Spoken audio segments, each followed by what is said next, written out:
नमस्कार मित्रांनो, जय महाराष्ट्र. मित्रांनो, महाराष्ट्राच्या राजकारणातून एक मोठी आणि महत्त्वपूर्ण बातमी समोर येत आहे, जी महाराष्ट्रातील जनतेसाठी अत्यंत महत्त्वाची आहे.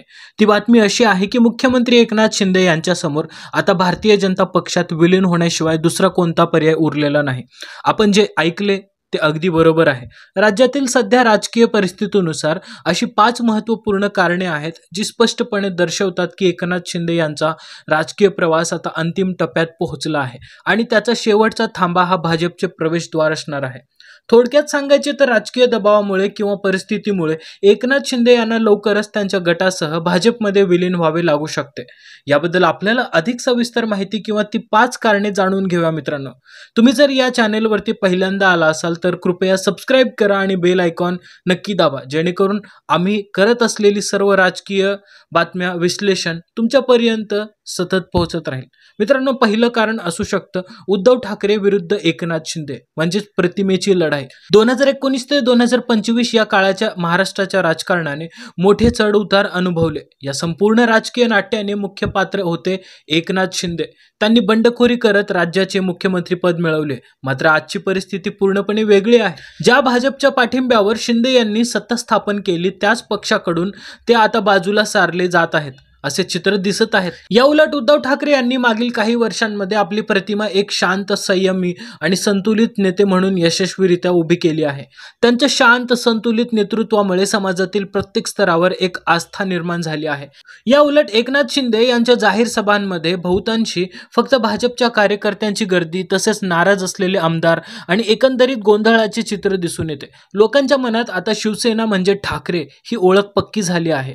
दुसरे कारण म्हणजे भाजपचा पाठिंबा कमी होणे. मित्रांनो, शिंदे यांना मुख्यमंत्री बनवणे ही भाजपची एक सुनियोजित राजकीय चाल होती.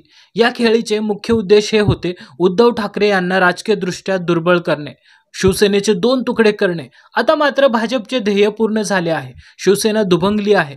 ठाकरे गट सत्तेतून बाहेर पडला आणि भाजपने राज्याच्या राजकारणामधून पुन्हा आपली पकड मजबूत केली आहे. ज्यामुळे आता भाजपला शिंदे गटाची पूर्वीसारखी गरज राहिलेली नाही.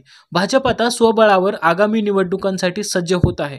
अमित शहा आणि देवेंद्र फडणवीस यांनी आता स्पष्ट सांगितले आहे की पुढच्या निवडणुकीत भाजपा एकटाच मैदानात उतरणार आहे. त्यामुळे शिंदे यांच्यासाठी भाजपात विलीन होणं हा एकमेव उरलेला पर्याय ठरतोय. दुसरं म्हणजे शिंदे गटाचं संघटन दिवसेंदिवस कमकुवत होत चाललं आहे. बाळासाहेब ठाकरे यांची शिवसेना हा फक्त एक राजकीय पक्ष नव्हता, ती एक भावना होती, एक संस्कृती होती.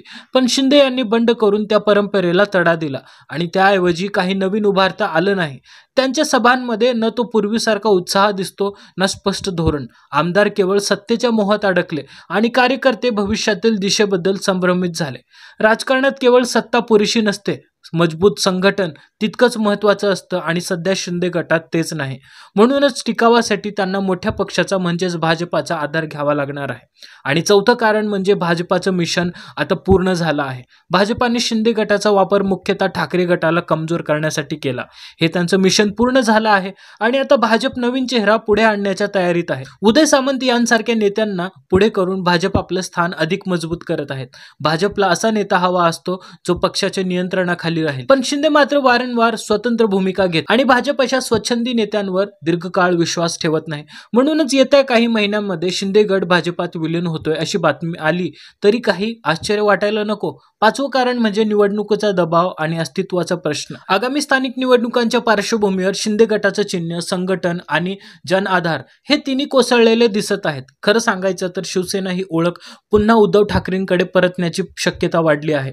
भाजपासोबत सत्ता उपभोगूनही शिंदेंना स्वतःची स्वतंत्र ओळख निर्माण करता आली नाही. अनेक मंत्री, आमदारांमध्ये नाराजीचं वातावरण आहे. या अस्थिरतेचा परिणाम भाजपावरतीही जाणवतो आहे आणि म्हणूनच भाजप आता शिंदे गटाला पूर्णपणे आपल्या पक्षात सामावून घेण्याच्या तयारीत आहे. मित्रांनो, एकनाथ शिंदे सध्या 2 वाटांवर उभे आहेत. एक म्हणजे स्वतंत्र पक्ष म्हणून संपणं आणि दुसरी म्हणजे भाजपात विलीन होऊन सत्तेत टिकणं. पहिली वाट म्हणजे शेवट, तर दुसरी वाट म्हणजे टिकाव. दरम्यान उद्धव ठाकरे पुन्हा आपला पक्ष मजबूत करण्याच्या प्रयत्नात आहेत आणि त्यामुळे शिंदे गट हा केवळ एका राजकीय प्रयोगापुरता मर्यादित राहिल्यासारखा दिसतो. म्हणूनच पुढील काही महिन्यामध्ये जर एकनाथ शिंदे भाजपाचे अधिकृत सदस्य म्हणून दिसले तर तो अचानक घेतलेला निर्णय नसेल, तो आधीच एक नियोजित राजकीय खेळ असेल. मंडळी, तुम्हाला काय वाटतं? एकनाथ शिंदे आता भाजपात जाणार का? भाजप शिंदे गटाचा विलय करून आपली ताकद आणखीन वाढवेल की? तुमचं मत आम्हाला कमेंट मध्ये नक्की कळवा मित्रांनो. तोपर्यंत जय हिंद, जय महाराष्ट्र, धन्यवाद.